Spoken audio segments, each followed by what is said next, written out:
Доброе утро, Кушадасы. Город в Турции, на Эгейском побережье. Переводится как «Птичий остров». Мы поедем в город Эфес. В нем когда-то находилось одно из 7 чудес света – храм Артемиды. Изучать руины старого города. Вот мы вышли на берег, вот так нас здесь встречают танцы турецкие.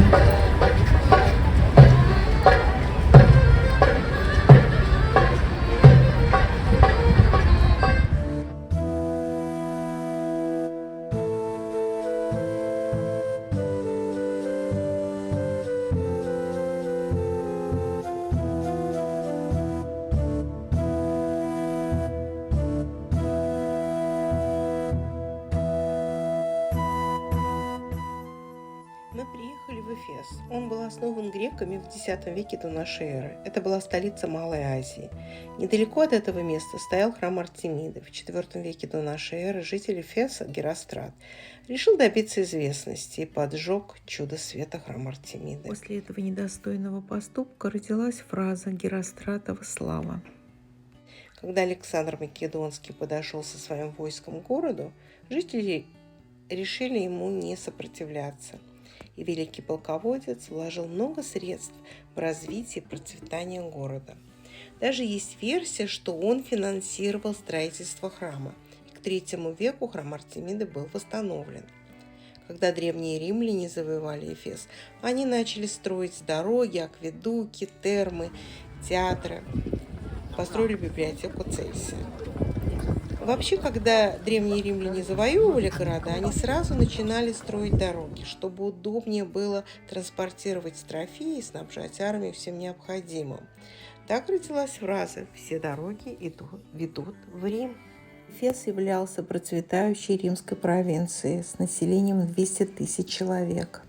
С приходом христианства поклонение языческим богам было запрещено, и храм Артемиды был закрыт, и постепенно его стали разбирать на строительные материалы. Здесь находился форум, и апостол Павел 3 года здесь проповедовал. Здесь выступали Марк Антоний и Клеопатра, очень знаменитое место. На заднем плане мы видим театр. Он был рассчитан на 5000 мест. Театры были построены в большинстве провинциальных городов Римской империи. Они выполняли социальные, политические и религиозные функции. В 614 году было землетрясение, которое не только разрушило город, но и отодвинуло гавань на 5 километров. Там вдали видна серая равнина. Когда-то там было море. Город перестал быть портовым. Людям пришлось его покинуть. Что не разрушило землетрясение, они разобрали сами, использовали как строительный материал. Богиня Ника, богиня Победы. В честь нее названа фирма Nike. Видишь, там еще раскопки ведутся до сих пор. Во избежание пожаров в домах не было кухонь, и здесь находились места общественного питания.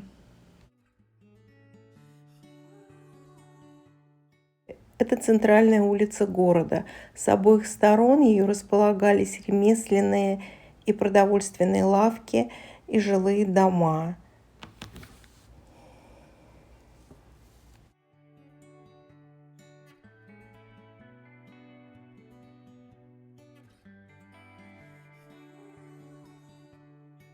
Статуя Геркулесу. И вот он носил шкуру льва. Вот показано голова льва.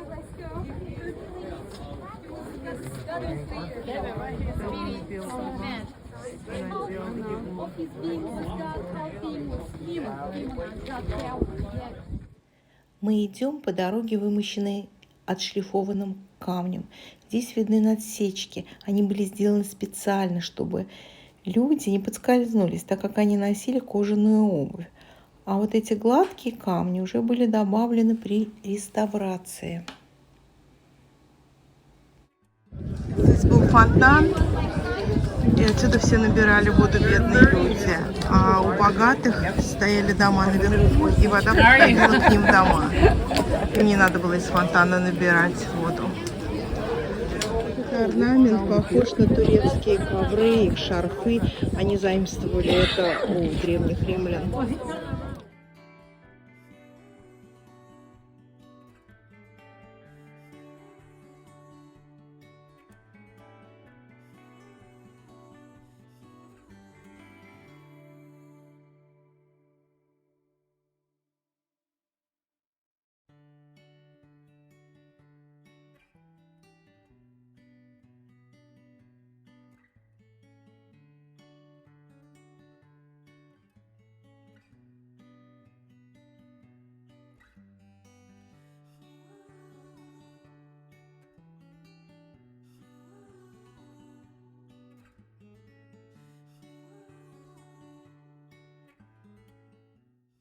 Всем известно, что канализацию изобрели древние римляне. Перед нами образец этого изобретения – общественный туалет, который работал по графику. Женщины и мужчины пользовались им в строго определенное время. Вот по этому желобу текла проточная вода, в которую макали морскую губку, специально для этого добытую в море, привязанную к палке. А это римская баня. Это довольно-таки хорошо сохранившийся фасад библиотеки Цельсия, одной из самых больших библиотек древнего мира. Здесь хранилось более 20 тысяч античных свитков.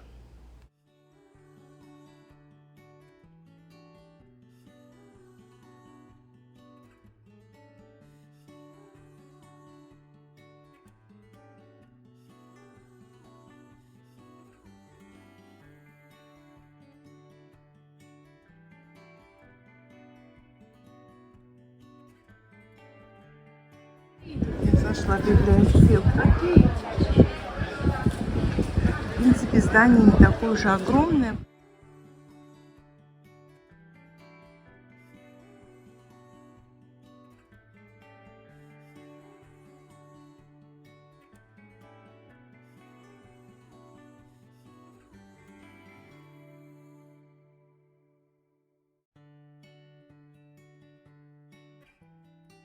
Оттуда приходили корабли, и все товары привозились сюда. Это что-то вроде маркета. И они обменивали товары здесь, потому что деньги у всех были разные, поэтому они просто обменивались. Какое-то натуральное хозяйство получается. Это самый большой театр города. Он был рассчитан на 25 тысяч мест. Здесь классная акустика. Обычно в подобных театрах билеты на первом ряду были самые дорогие, но конкретно в этом наоборот. Билеты в середине намного дороже, чем на первом ряду, потому что оттуда лучше видны. В настоящее время здесь проводятся концерты. Здесь даже выступали Селин Дион и Элтон Джон. Спортивный зал. Греки римляне очень любили заниматься спортом. Нужен был спортивный зал. Мы едем в базилику Святого Иоанна.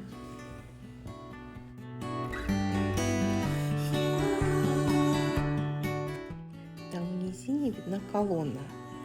Существует интересная история, как английский архитектор Джон Вуд доказал, что именно здесь находился храм Артемиды.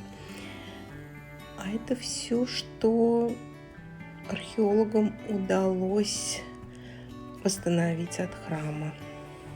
В Эфесе жил апостол Иоанн, и он же здесь записал свою часть Нового Завета. Заходим в базилику Святого Иоанна. Здесь же находится его гробница. Здесь крестили людей. Вода была проточная. Заходили с востока и выходили на запад.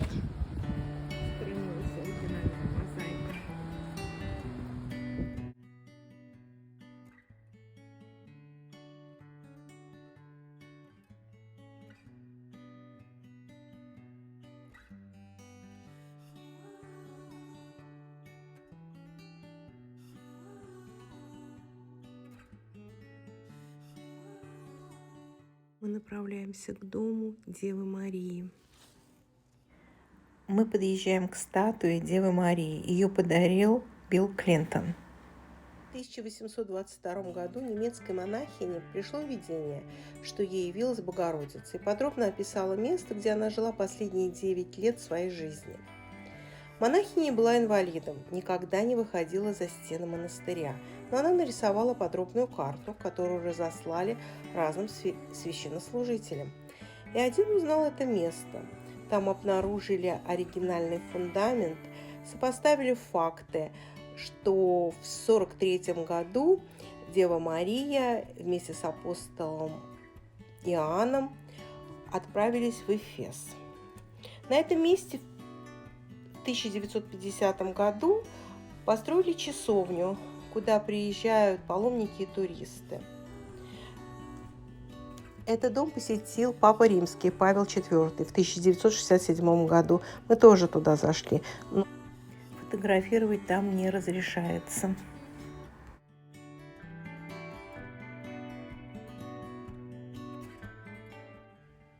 Этим источникам 2000 лет.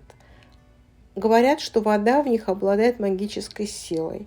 Люди ее пьют, а кто хочет омолодиться, умываются этой водой.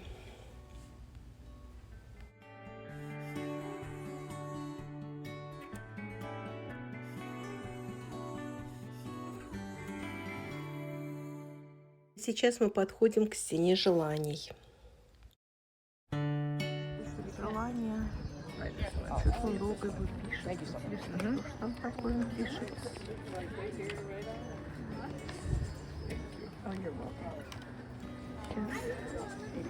Ну давай. Где-нибудь повыше. Дырку куда-нибудь. Не знаю, куда-нибудь, чтобы держалась. И проверим, исполнится или нет. Только мне не говори, какое желание ты написал, хорошо? Господи, выше всех. О, как в стену плача прям. Все, удачи тебе.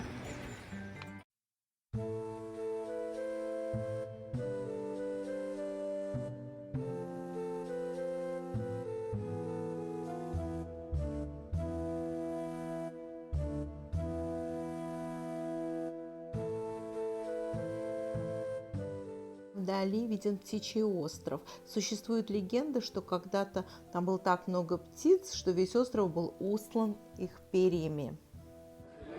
Фирменные сумочки.